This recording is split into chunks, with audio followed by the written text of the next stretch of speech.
ভাই, ভাই, শুনেন আমার কথা শুনেন। আপনারা একজন আরেকজনকে কিছু বলবেন না। আমি বলছি ভলান্টিয়ারগিরির দরকার নাই, তারপরও মাতবুরি করতেছেন কেন? এত মাতবুরি দরকারটা কি? আমি বলছি ভলান্টিয়ারগিরিরও দরকার নাই। কেউ কাউকে বসতেও বলবেন না, উঠতেও বলবেন না, একেবারে দয়া করে চুপ থাকেন। আমি না মাইক ছেড়ে দিয়ে চলে যাবো। বুঝতেছেন, এটা আবেগ থেকে, অন্তর থেকে কথাগুলো আসতেছে বলে আমি বমি পর্যায়ে চলে আসছিলাম, মাথা ঘুরে পড়ে যাই। এখন আমাদের মুসলিম উম্মাহ যেই কাজটা সবচেয়ে জরুরি সেটা হলো ইসকন এবং হিন্দুত্ববাদ কি সেটা বোঝা এবং সেই অনুযায়ী নিজেদেরকে প্রতিরক্ষা ব্যবস্থা তৈরি করা। কোন সংগঠন যখন ঘোষণা দিয়ে মুসলিমদেরকে হত্যা করা শুরু করছে, আমি সত্যি কথা, আমি এতক্ষণ ওই যে সূরাতুল বারাআত আপনারা জানেন কিনা, সূরাতুল বারাআতুন মিনাল্লাহি ওয়া রাসূলিহি, এই সূরা যখন নাজিল হয় প্রত্যেক সূরার শুরুতে কিন্তু বিসমিল্লাহ আছে। কি আছে? কোরআনের প্রত্যেক সূরার শুরুতে কি আছে? বিসমিল্লাহ আছে। কিন্তু সূরাতুল বারাআতের শুরুতে বিসমিল্লাহ নাই। জিবরাইল আমিনকে আল্লাহ পাক যখন এই সূরা দিয়ে পাঠাইছেন তখন বিসমিল্লাহ ছাড়া। কেন? তখন আল্লাহ পাক দয়ালু ছিলেন না, তিনি বিসমিল্লাহটা ছেড়ে দিয়েছেন। বিসমিল্লাহ ছাড়া মুশরিকদেরকে কোপানোর কথা ওই সূরার মধ্যে বলেছেন। মুশরিকরা যখন মুসলমানদের উপর আক্রমণ করবে ওই সূরার প্রত্যেকটা আয়াতের পরপরই তোমরা মুশরিকদেরকে ধরো, যেখানে পাও তাদেরকে শাস্তি দাও। কারণ আল্লাহ জানতেন, আল্লাহ পাক কোরআনের মধ্যে বিভিন্ন আয়াতে বলে দিয়েছেন, লাতাজিদান্না আশাদ্দান নাস আদাওয়াতাল লিল্লাযিনা আমানুল ইয়াহুদা ওয়াল্লাযিনা আশরাকু, তোমরা মুসলিমদের সবচাইতে কঠিন শত্রুতা হিসাবে পাবে ইহুদি এবং মুশরিকদের। আমরা কি দেখতেছি আজকে? ইসরায়েলে মুসলমানদেরকে মারতেছে, ইসরায়েলের ছোট ছোট বাচ্চাদেরকে হত্যা করতেছে ইহুদিরা। আর এই গুজরাটের কসাই নরেন্দ্র মোদী এবং তার বিজেপি এবং আরএসএস এবং বাংলাদেশে আরএসএস এর রয়ের মদতপুষ্ট ইসকন এখন গুজরাট এবং আসামের মতো, কাশ্মীরের মতো আমাদের মুসলিমদেরকে চট্টগ্রামে জবাই করতেছে। জবাই, এটা ঠিক বলারও সময় নাই। সোজা কথা বলি আপনাদেরকে, আমি এজন্য খুতবা ছেড়ে দিতে যাচ্ছিলাম, আজকে আসতাম না প্রোগ্রামে। আসছি শুধু এই কারণে, উম্মাহ কোন রাজনৈতিক দ্বিধাভক্তির সময় নাই। কিসের বিএনপি জামাত, অমুক দল হেফাজত, তমুক দল, সকল রাজনীতি বন্ধ। মুসলমান এখন ঐক্যবদ্ধ হওয়ার সময়। যে কোনো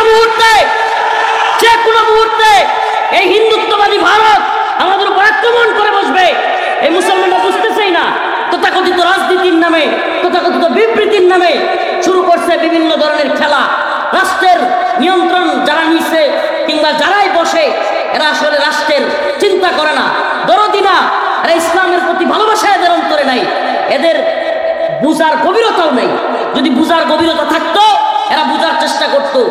বাংলাদেশে হিন্দুত্ববাদী ইসকন একজন অ্যাডভোকেটকে, সরকারি অ্যাডভোকেট, নর্মাল অ্যাডভোকেট নয়, পিপি, তাকে আদালত চত্বরে দিনে দুপুরে কুপিয়ে হত্যা করা।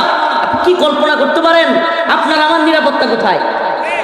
আমি চ্যালেঞ্জ করে বললাম, ঠিক বলার দরকার নাই।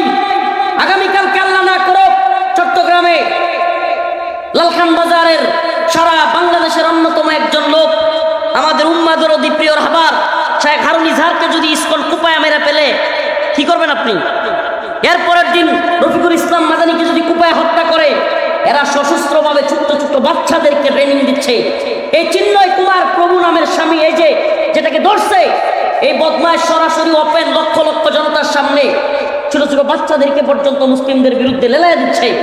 সে তার বক্তব্যের মধ্যে বলতেছে হিন্দুত্ববাদীদেরকে তৈরি হও, হিন্দুত্ববাদী মহিলাদেরকে বলতেছে সন্তান জন্ম দেওয়ার জন্য। এটা রাজনীতির সময় নয়, এটা খেলার সময় নয়, বিবৃতির সময় নয়, ওয়াজের সময় নয়। এখন কথা হবে তরবারির ভাষায় কথা হওয়া দরকার। মুসলমানদের কথা এখন তরবারির ভাষায় হবে। আইতু লাহুম মাসতাতাতুম মিন কুওয়াত ওয়া মিন রিবাতিল খাইল তুরহিবুনা বিহি আদুওয়াল্লাহি ওয়া আদুওয়াকুম। সরকার স্পষ্ট ভাষায় বলতেছি, হাসিনা সরকার এখন নাই, স্পষ্ট ভাষায় ইসকনকে যদি নিষিদ্ধ করা না হয়, হ্যালো সরকার, এই মিডিয়ার মাধ্যমে আপনাদেরকে বলতেছি, অপেক্ষা করার সুযোগ নাই, রাজনৈতিক খেলা খেলার সময় নাই, টমকার্ডের সময় নাই। ইসকনকে যদি বাংলার জমিনে আগামী 2-1 দিনের মধ্যে নিষিদ্ধ না করা হয়, ইসকন আমাদের একটাকে ফেলছে, আমরা টার্গেট করে এদের একটাকে ফেলবো। কথা একেবারে ক্লিয়ার, সাফ। আমরা এগুলো ভয় করি না, পরোয়া করি না। আঙ্কেল বলেছেন দীর্ঘ প্রায় 3 বছর আপনাদের এলাকার সন্তান আব্দুল সালাম পিন্টু সাহেবের সাথে কারাগারে ছিলাম। আপনাদের এই এলাকার সন্তান, আলহামদুলিল্লাহ আমি তার মধ্যে যে আচরণ পেয়েছি, আমি 3 বছর ছিলাম আঙ্কেলের সাথে, উনি তো 17-18 বছর, সেই 7 থেকে। তো যেই মাধুর্যতা পেয়েছি তার মধ্যে, আল্লাহ পাক তার মুক্তিকে ত্বরান্বিত করুক, দ্রুত তিনি মুক্ত হোক।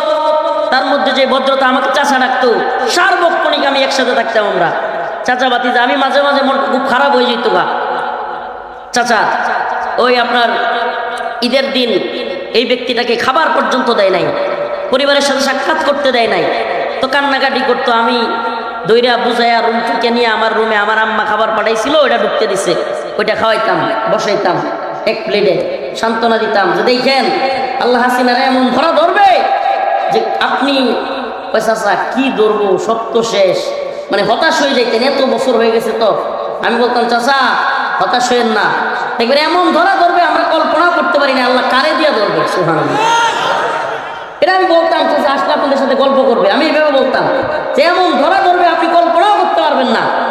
অতএব আল্লাহ পাক হাসিনাকে ধরেছে।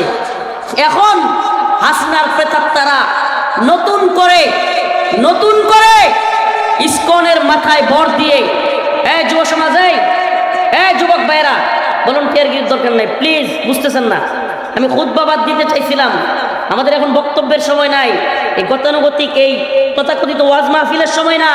উলামায়ে কেরামের এখন অস্ত্র হাতে নেওয়ার সময়, অস্ত্র ওপেন বইলা।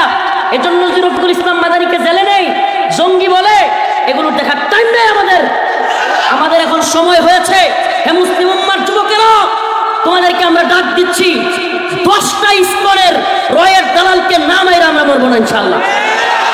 একজন পারবো না যুবক, 10-20টা ইসকন এবং রয়ের দালালদেরকে বাংলার জমিনে সাজদা করে আমরা শাহাদাতের পেয়ালা ইনশাআল্লাহ নিব না ইনশাআল্লাহ।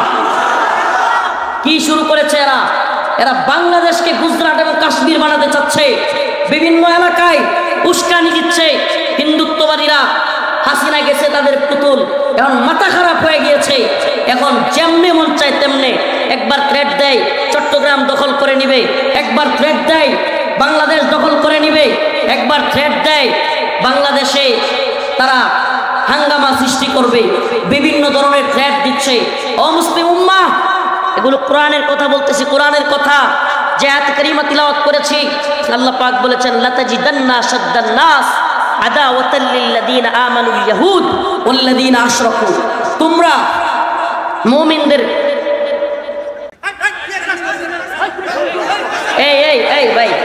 এই ভাই শুনেন আমার কথা, শুনেন। আপনারা একজন আরেকজনকে কিছু বলবেন না, আমি বলছি ভলান্টিয়ারগিরির দরকার নাই, তারপরও মাতবুরি করতেছেন কেন? এত মাতবুরি দরকারটা কি?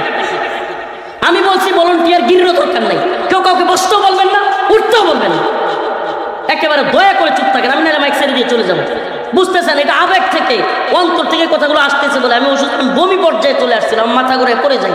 এই মুহূর্তে আমি আপনাদের প্রোগ্রামে আসছি, দয়া করে প্লিজ আমাদের মুসলিমদের অবস্থানটা বোঝার চেষ্টা করেন। ফাটল তৈরি করার সুযোগ নাই, নিজেরা কিসের ঝগড়া করেন মিয়া? ভারত হামলা করার প্রস্তুতি নিচ্ছে, বাংলাদেশে হামলা করার প্রস্তুতি নিচ্ছে, নাউজুবিল্লাহ।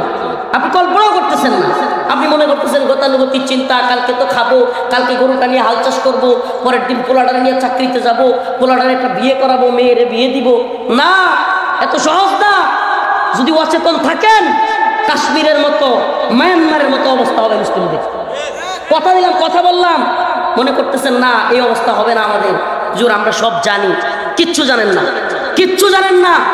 এদেশ নিয়ে কত বড় গভীর ষড়যন্ত্র হচ্ছে, আমাদেরকে এর জন্য তৈরি থাকতে হবে। মুসলমান, আল্লাহর জন্য, দ্বীনের জন্য, শাহাদাতের পেয়ালা পানের জন্য তৈরি থাকতে হবে। রাজি আছেন ইনশাআল্লাহ? কিসের জন্য? শহীদ কারা? আজকের ওয়াজ হবে সব এগুলো। শহীদ কারা? সুবহানাল্লাহ। এইভাবে মরলে হাদিসের মধ্যে আসছে সাকরাতুল মাউত, কি কষ্টের, এমন কষ্টের যে একটা ছাগল আছে না, ছাগলকে দইরা জীবন্ত অবস্থায় টাইনা ছিঁড়ে ফেললে যেমন কষ্ট হয়, সাকরাতুল মাউত তার চেয়েও কষ্টকর। অথচ শহীদ যে হবে তার মৃত্যু একটা পিঁপড়া কামড় দিলে যেমন কষ্ট, তার চাইতেও কম কষ্ট। সুবহানাল্লাহ কয় না? তাহলে আমাদের ভাই সাইফুল ইসলাম আলিফ সে কি হয়েছে? শহীদ হয়েছে।